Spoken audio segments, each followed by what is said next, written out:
ముదిరాజు సంఘం అధ్యక్షులైనటువంటి బెదరవేన శంకరయ్య గారు మనతో ఉన్నారు. మరి వీళ్ళు కొలనుపాక గ్రామ వాస్తవ్యులుగా ఇక్కడ సర్పంచ్ ఏ అభ్యర్థికి మీరు మద్దతునిస్తున్నారు సార్? మేము బీఆర్ఎస్ అభ్యర్థికి అన్ని వర్గాలతోటి బీఆర్ఎస్ అభ్యర్థికి మేము నిలబెట్టుకున్నాము. గ్రామాభివృద్ధికి తోడ్పడాలని మా బీఆర్ఎస్ అభ్యర్థిని మేము పెట్టుకున్నాం. బెదరవేన యాగము ఆమెకు రుంగి గుర్తు వచ్చింది. మేము ఆమెను పెట్టుకొని అధిక మెజార్టీతో గెలిపిస్తామని ఊర్లో గ్రామంలో అన్ని వర్గాల ప్రజలు కూడా సహకరిస్తారు. ప్రజలు సహకరిస్తారు. సో మీరు ఏదైనా నాయకులుగా ఉన్నారా సార్? నేను బీఆర్ఎస్ పార్టీలో జిల్లా డైరెక్టర్గా ఉన్నా. మత్స్యపరిశ్రమ సహకార సంఘం జిల్లా డైరెక్టర్గా నేను కొనసాగుతున్నా. అంటే చెరువులలో చేప పిల్లలు వేసే విధానంలో కానీ ఎలాంటి సహకారం అందింది సార్? ఇంతకుముందు కేసీఆర్ ఉన్నప్పుడు చేప పిల్లల పంపిణీ కార్యక్రమం జరిగింది కదా, అప్పుడు ఎలా ఉంది, ఇప్పుడు ఎలా ఉంది? కేసీఆర్ ఉన్నప్పుడు 100% ఆ విస్తీర్ణం బట్టి 100%కి పిల్లలు ఇచ్చిండు. ఇప్పుడు రేవంత్ రెడ్డి గవర్నమెంట్ వచ్చిన తర్వాత ఆపాప ఇచ్చుకుంటే అది కొన్ని మండలాలకు ఇవ్వలేము. లాస్ట్ టైంలో ఆలేరు నియోజకవర్గంలో కొన్ని మండలాలు రాలే, ఇప్పుడు కూడా ఇంకా రాలేదు. ఎందుకంటే గవర్నమెంట్ అన్నిట్లలో ఫెయిల్యూరే అవుతుంది. రేవంత్ రెడ్డి గవర్నమెంట్, కాంగ్రెస్ గవర్నమెంట్ ఏ విషయంలో ఫెయిల్ అయిందని మీరు అనుకుంటున్నారు సార్? రేవంత్ రెడ్డి ప్రభుత్వం అన్ని వర్గాల ప్రజలతో ఫెయిల్ అయింది, అన్ని విషయాలలో. ఇప్పుడు ఇటు మత్స్యశాఖ పిల్లల చేప పిల్లల విషయమైనా కానీ ప్రతి దాంట్లో చెప్పుకుంటూ పోతే చాలా ఉన్నాయి.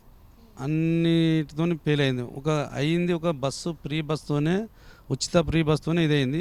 అది ఉచిత ఫ్రీ బస్తో ఇప్పుడు మహిళలే దాన్ని జుట్టు పట్టుకొని కొట్టుకుంటా ఏం చేస్తారు, వద్దు ఈ ఫ్రీ బస్ తీసేయమని ఓపెన్గా మాట్లాడుకుంటా మీడియా ప్రారంభంగానే అంతటా వస్తుంది, తీసేయమని చెప్తారు మహిళలు.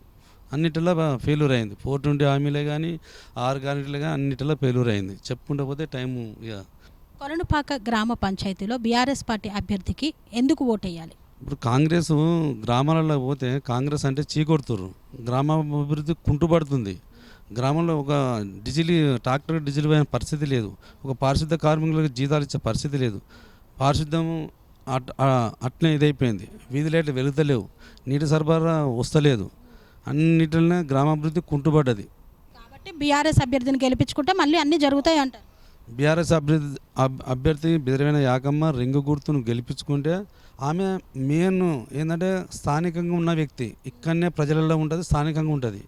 ఎదుటి అభ్యర్థి ఇక్కడ స్థానికంగా కాకుండా బయట ఉండే అభ్యర్థి. ఆమె ఈ ఊరిలో ఉంటుంది కాబట్టి ఆమెకు అన్ని వర్గాల సపోర్ట్ ఉన్నది, అన్ని పార్టీలతో సపోర్ట్ ఉంది, అన్ని కులాల విధానంతో ఆమె ముందుకెళ్తుంది. ఖచ్చితంగా అధిక మెజార్టీతో బెదరవేన యాగమ్మ రింగు గుర్తుని మేము గెలిపించుకుంటామని మేము ఛాలెంజ్ చేస్తున్నాం.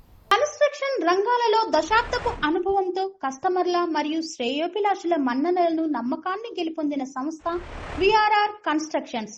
నాణ్యతకు నమ్మకానికి మారుపేరు విఆర్ఆర్ కన్స్ట్రక్షన్స్.